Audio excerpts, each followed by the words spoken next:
Hello दोस्तों, आज हम 3 बेस्ट क्वेश्चन सॉल्व करने वाले हैं जो कि आपकी प्रतियोगी परीक्षाओं के लिए अति महत्वपूर्ण है, क्योंकि इस प्रकार के क्वेश्चन अक्सर प्रतियोगी परीक्षाओं में पूछे जाते हैं। तो बच्चों ध्यान दीजिएगा। तो चलिए देखते हैं हमारा फर्स्ट क्वेश्चन। हमारा फर्स्ट क्वेश्चन है ये, ध्यान से देखिएगा। एंड सेकंड क्वेश्चन ये, एंड थर्ड। तो चलिए बच्चों शुरू करते हैं हमारा फर्स्ट क्वेश्चन। हम बहुत ही अच्छी शॉर्ट ट्रिक से आपको समझाएंगे इनको किस प्रकार से सॉल्व किया जाता है। तो बच्चों हमारा वीडियो पूरा देखिएगा। चलिए शुरू करते हैं।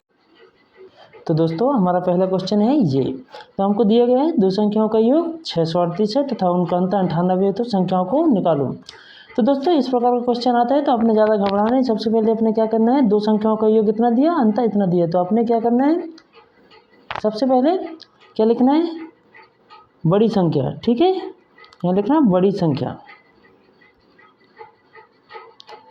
बराबर दोनों संख्याओं का योग कितना है 368 प्लस दोनों संख्याओं का अंतर कितना है 98 डिवाइड बाई क्या करना है आपने 2 करना है। ठीक है बच्चों, जब आप इन दोनों का ऐड करोगे ऊपर आएगा हमारा 736 डिवाइड बाई 2। ठीक है, अब 2 से जब आप भाग दोगे, 2 तिया 6, 2 छक्का 12, 2 अट्ठे 16, कितना आ गया हमारा 368। ये क्या है हमारी बड़ी संख्या, यहाँ लिखना बड़ी संख्या।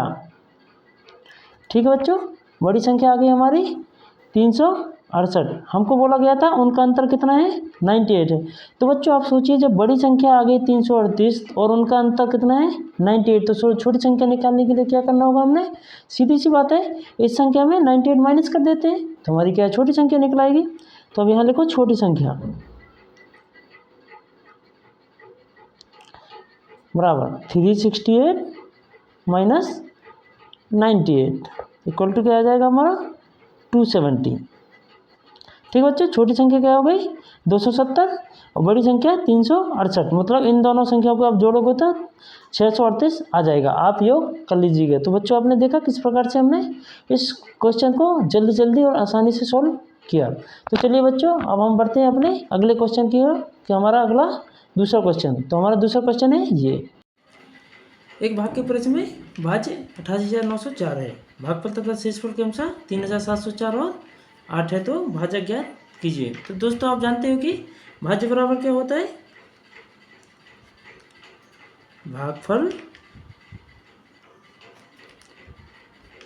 गुणित भाजक धन शेषफल, ये होता है भाज्य बराबर। अब हमको बोला गया है भाजक ज्ञात कीजिए। तो भाजक कहाँ है, इधर पे है भाजक, तो भाजक को यहाँ रहने दीजिए, इसका पक्षांतर कीजिए। तो क्या हो जाएगा, यहाँ हो जाएगा भाज्य बटे भागफल हो जाएगा।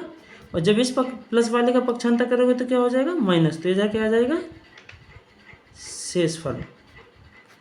तो भाजक बराबर क्या हो गया बच्चों, भाज्य ऋण शेषफल बटे भागफल। आपको सूत्र याद करने की जरूरत नहीं है, आप इस प्रकार से आसानी से सोल्व कर सकते हो। तो अब हमको क्या दिया गया है यहाँ पर, हम यहाँ से सोल्व करते हैं भाज्य कितना है हमारा 88904 माइनस शेषफल कितना है हमारा 8 डिवाइड बाय हमारा क्या दिया भागफल कितना आया, ये हमारा भागफल 3704।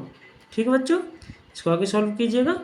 यहाँ पर जब इसको माइनस करेंगे 8 तो इधर आ जाएगा हमारा 88,896।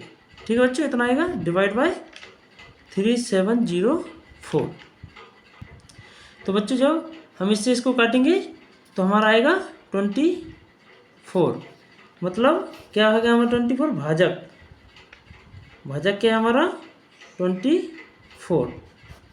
ठीक है बच्चों, आपने देखा किस प्रकार से हमको इसको सॉल्व किया। भाज्य बराबर हमको पता होता है भागफल भाजक धन शेषफल, तो हमने इसी से क्या है भाजक का सूत्र निकाल लिया। भाजक को यहीं रहने दिया, अगर आपको भागफल निकालना होता तो भागफल को यहाँ रहने देते, भाजक को यहाँ पर ले आते और माइनस शेषफल हो जाता। तो आपने एक याद रखना है, बाकी आपने खुद बना लेना है। ठीक है, तो भाज्य बराबर हमारा आ गया 24। तो ये था हमारा क्वेश्चन नंबर 2। तो चलिए अभी हम अपना क्वेश्चन नंबर 3 की ओर चलते हैं। तो हमारा क्वेश्चन नंबर 3 है क्या 16-25 सहभाज्य हैं? तो बच्चों इस प्रकार के क्वेश्चन आप अक्सर कॉम्पिटिटिव एग्जाम में देखेंगे। क्वेश्चन छोटा सा है लेकिन है बहुत ही इंपॉर्टेंट क्वेश्चन है। इसको किस प्रकार से सॉल्व करना है चलिए देखते हैं। तो इसको क्या करना होगा, आपने सहभाज्य बोला गया है 16-25, तो यहाँ पर लिखिएगा, यहाँ लिखिए सॉल्यूशन, यहाँ लिखिएगा 16, क्या करना है से अभाज्य ज्ञात करना है, यहाँ लिखिए 25। अब 16 से 25 में भाग दीजिए तो 16 एकम 16, ठीक है बच्चों। यहाँ पर क्या 5 के बदले में 6 गए 9, ठीक है, यहाँ क्रॉस हो जाएगा। फिर यहाँ पर हमें क्या देना है, फिर 16 में भाग देना, जो संख्या आएगी उसमें से जो अगला भाजक था उससे हमने इसमें भाग देना, 9 एकम 9। अब यहाँ पर क्या आ जाएगा, ये वाला अंक क्या है इधर आ जाएगा 9, ठीक है बच्चों। अगले स्टेप में ये बढ़ता जाएगा, 7 एकम 7, कितना बचा 2। अब ये 2 यही रह जाएगा। अब ये जो भाग जिससे हम दे रहे थे वो संख्या आ जाएगी कहाँ पर, यहाँ पर आ जाएगी, ठीक है बच्चों। 2 तिया 6, ठीक है, बचा कितना 1, और यहाँ क्या आ जाएगा 2, ठीक है बच्चों। 1 दूनी 2, ये क्या है क्रॉस हो गया, ठीक है बच्चों। तो बच्चों हमने यहाँ पर देखा क्या, यहाँ इसका क्या महत्तम समावर्तक क्या है 1 है यहाँ महत्तम समावर्तक क्या है 1, इसलिए हम लिखेंगे यहाँ महत्तम समावर्तक क्या इक्वल टू 1। तो अब नीचे लिखिएगा बच्चों यहाँ पर, अतः 16 और 25 सहअभाज्य हैं। तो बच्चों देखा हमने सहभाज्य का जो हमने किस प्रकार से जांच किया कि क्या 16-25 सहभाज्य है या नहीं। तो हमने इस प्रकार से चेक करना है बच्चों कि सहभाज्य है या नहीं। तो बच्चों यदि हमारे वीडियो आपको अच्छे लगे हैं तो हमारे वीडियो को लाइक करें एंड शेयर करें, ताकि हमारे और जो इम्पोर्टेंट क्वेश्चन है आपके लिए वो आपको जल्दी से जल्दी मिल सकें। धन्यवाद।